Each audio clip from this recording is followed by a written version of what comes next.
She had seen that number before, back when she was still a rookie, back when small-town murders were whispered about like folklore.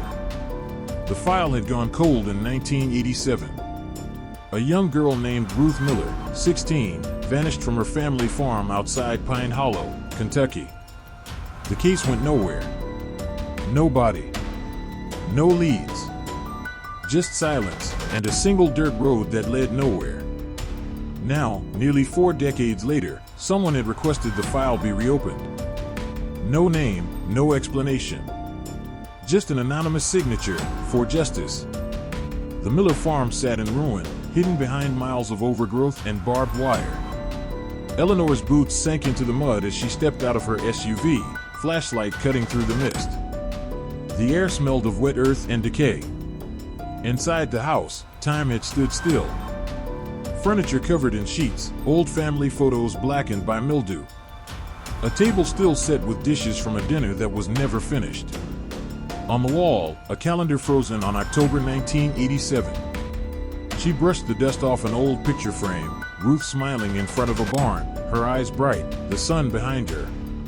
Something about the photo felt off. Behind her, in the shadow of the barn, a man's silhouette lingered. She turned the picture over. Scribbled in blue pen were the words. He said I'd be safe. Back at the precinct, Eleanor dug through the archives.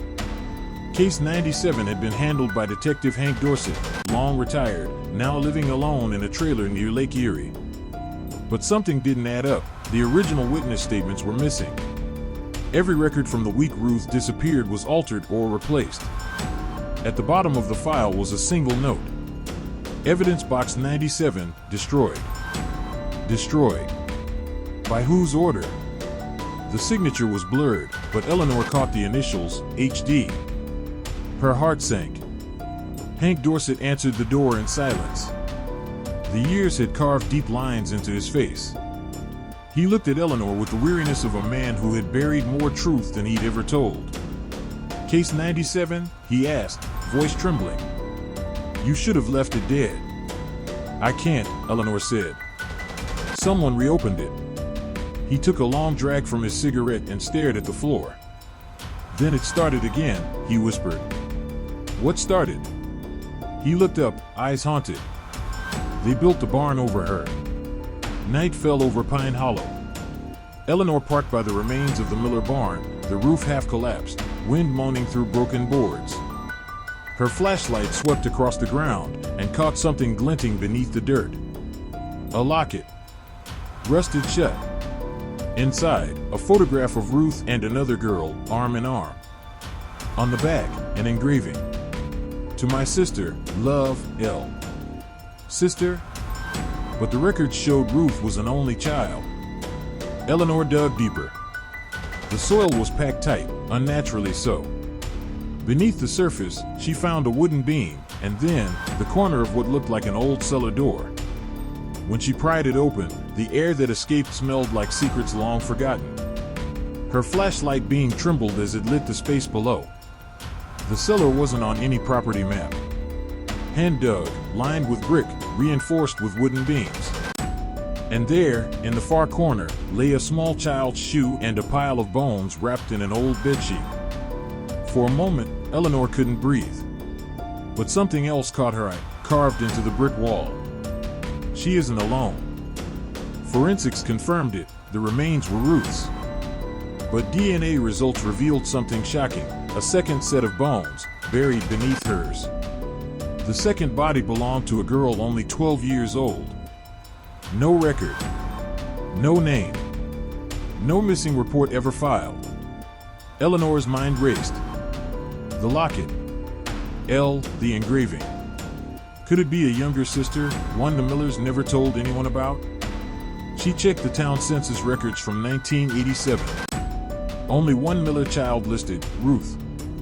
But tucked inside the archives was a redacted form, a birth certificate marked Lydia Miller, born 1975. Status, deceased, unverified.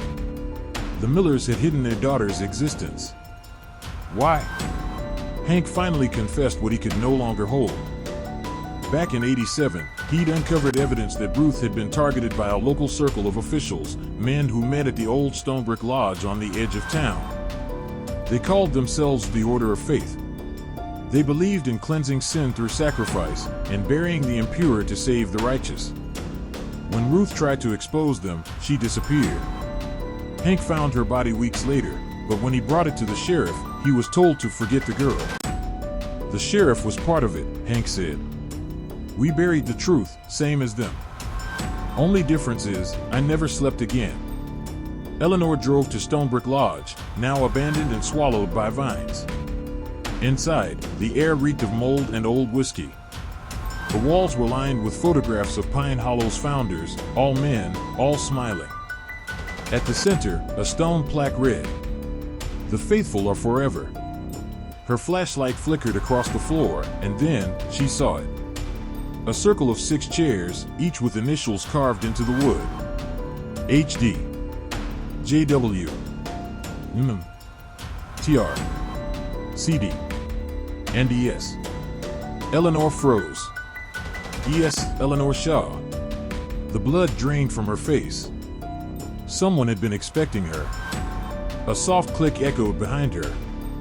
On a dusty table, an old tape recorder began to play. A man's voice spoke. "If you're hearing this, Detective Shaw, then the truth has found you. You're not here by chance.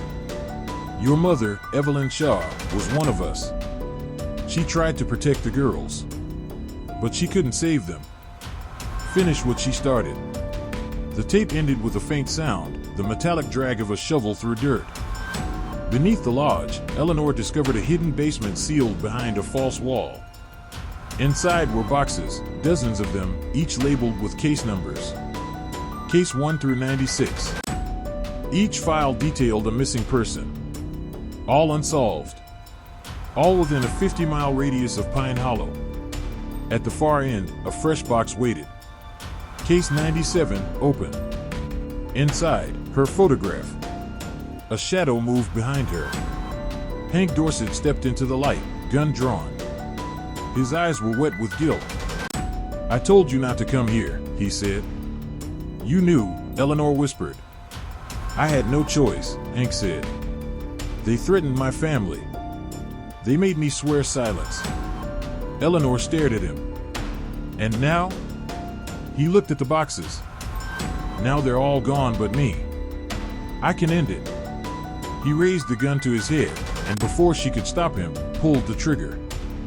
Dawn broke over Pine Hollow as crime units filled the property. Excavators tore into the soil behind Stonebrick Lodge. One by one, they uncovered graves, each older than the last. 37 victims in total. All female.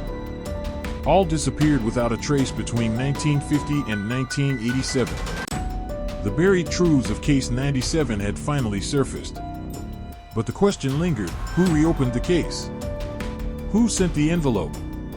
Back at the station, Eleanor found another note slipped beneath her office door. In neat handwriting, it read, "There's still one box missing. No sender. No return address. Just a small dirt stain in the corner." Late that night, Eleanor returned to the evidence room. Every box was accounted for, except one. A faint draft brushed against her cheek. She followed it to the back wall and found a loose panel. Inside the cavity, covered in dust, was Case 98. The label read, "Subject, E. Shaw." Her own name. She opened the lid, and inside lay a single item. A photograph of her as a child, standing beside the Miller sisters. The photograph shook in her hand. How could she have known them? Her mother never mentioned Pine Hollow. Then she remembered the tape. "Your mother was one of us." Her mind spiraled, the evidence, the secrecy, the fear. What if Case 97 wasn't just about the Millers, but the continuation of something older, deeper, and personal? As she left the evidence room, the lights flickered, one by one, until the building went dark. And in that darkness, a whisper rose from behind her. "You were never meant to remember." Weeks later, Pine Hollow was declared a historic crime site. Media swarmed, Headlines screamed buried truths unearthed. Eleanor was placed on leave pending investigation. But late one night, she returned to the farmhouse. The wind howled through the broken windows as she walked toward the barn. She stood at the spot where she'd found Ruth. The earth was smooth now. Quiet. Something gleamed faintly in the dirt. She knelt and picked up a rusted badge. It was hers. Engraved on the back were two words: Next case.